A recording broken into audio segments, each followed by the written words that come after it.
Canterbury Tales is a collection of stories written by English poet Geoffrey Chaucer, written in the 14th century or near the end of the Dark Ages of Europe.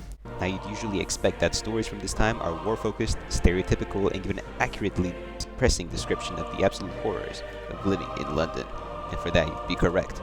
However, there are some exceptions, and among them lies Chaucer's magnum opus. The Canterbury Tales are told by different characters that hold different roles in the era it was written. Oftentimes it is a lot more relaxed, conversational, or even humorous. Through this, we are able to see a bunch of different perspectives and lens from this time period in British history.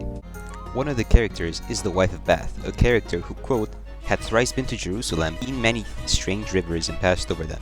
She'd been to Rome and also to Boulogne, St. James of Compostela and Cologne. She was skilled in wandering, by the way. The description in the prologue already makes her unique. A woman traveling in medieval times? That's crazy. But what makes the inclusion of Wife of Bath significant is her role for structure of the story.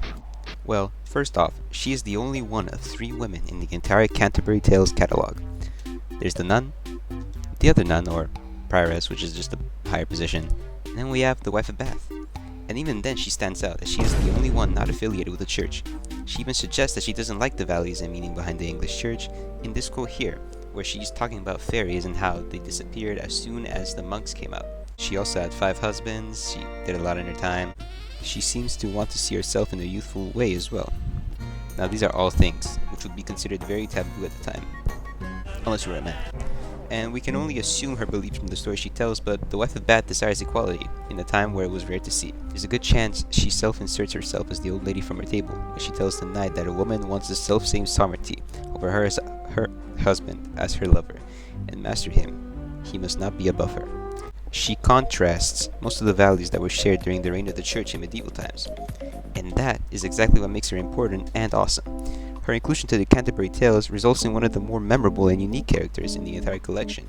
Her differing viewpoints create a more varied and open space for discussing morals and values that were set at the time, which, usually were on the line of men fighting as knights, being good Christians, and women being submissive and staying at home. Her tale presents a situation in which most men, especially knights, would disagree with.